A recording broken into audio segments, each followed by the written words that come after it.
نے یہ ایک سوال یہ کہا تھا کہ ختم نبوت کے مسئلہ پر آپ کا دیگر مکاتب فکر سے کیا فرق ہے؟ اس سلسلے میں کچھ وضاحت آپ کے امام مسجد صاحب نے فرمائی، ٹھیک ہے، اور آپ نے بھی کچھ سوالوں کے جواب میں کچھ بات کی جو میں اس لیے اس پر زیادہ زور نہیں دیتا.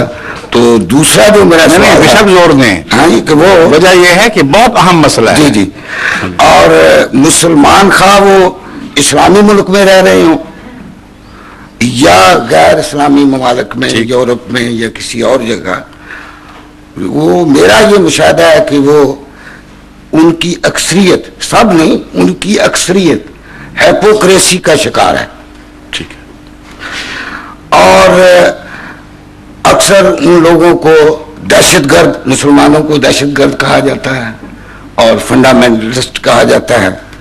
تو میں آپ کی خدمت میں اس مسئلے کے لیے، آپ نے کوئی اس کے لیے کوئی منصوبہ بنا رکھا ہے آپ کی جماعت نے، یا اس کے لیے کیا ہے؟ عرض کرتا ہوں. یہ میرا شکریہ بہت بہت. یہ دونوں سوال بڑے عمدہ ہیں. یہاں بے شک اب بیٹھ جائیں یا کھڑے رہیں، سامنے سامنے بات رہے. ہاں، پہلے سوال کے جواب میں ایک بات میں جو آج کل سمجھانے کی کوشش کرتا ہوں، اور بہت سے ایسے مسلمان جن کو زیادہ قرآن کریم اور حدیث کا علم نہ ہو، وہ اس جواب کو نسبتاً جلدی تسلیم کر لیتے ہیں. وہ میں آپ کے سامنے بھی رکھتا ہوں. ایک صاحب نے جو سوال اٹھایا تھا کہ ہمیں زیادہ پتہ نہیں، میں نے کہا یہی تو ہماری مشکل ہے. ایک ایسا شخص جس کو اپنے دین کا خود تفصیلی علم نہ ہو بلکہ سنی سنائی باتوں کو ہی دین سمجھ رہا ہو، اس کو سمجھانا بہت مشکل کام ہے، کیونکہ وہ پہلے یہ نہیں مانے گا کہ ترجمہ بھی درست کر رہے ہو کہ نہیں. یہ مشکلات ہیں.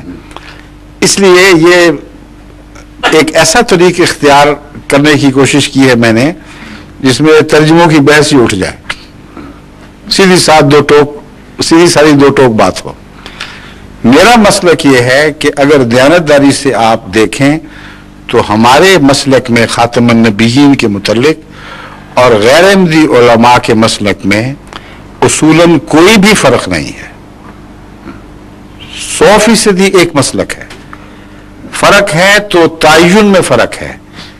یہ وہ امام ہے کہ نہیں جس نے آنا تھا، یہ فرق ہے صرف. حقیقت میں کوئی فرق نہیں. اس کی وجہ یہ ہے کہ تمام علماء جو جماعت احمدیہ کو کہتے ہیں، انہوں نے محمد رسول اللہ علیہ وسلم کے بعد ایک نئی نبی کی آمد کے تصور سے، خواہ امتی ہی اس کو کہتے ہوں، امت میں خلل ڈال دیا اور تاج محمد مصطفیٰ کو چھین کر ایک ایسے شخص کے سر پر رکھ دیا جو جھوٹا اور افترا کرنے والا تھا. اور یہ بے غیرتی ہم برداشت نہیں کریں گے. امت محمدیہ کسی قیمت پر اس کو قبول نہیں کر سکتی. یہ ان کا مولویوں کا اعلان ہے.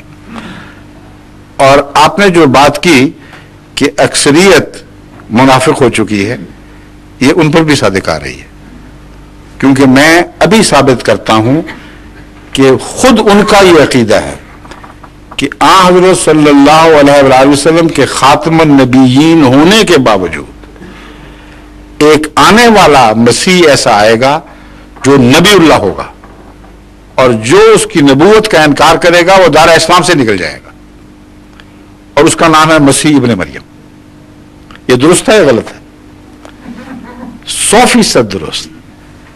یہ تمام انبیاء جو خاتم النبیین کی یہ تشریح کر کے ہم پر الزام لگاتے ہیں، وہ متفق ہیں اس بات پر کہ خاتم النبیین کے باوجود اس معنی میں کہ اب کبھی کوئی نبی نہیں آئے گا، عیسیٰ علیہ السلام مستثنا ہیں، وہ ضرور دوبارہ آئیں گے اور تاج محمد مصطفیٰ سر پر رکھیں گے.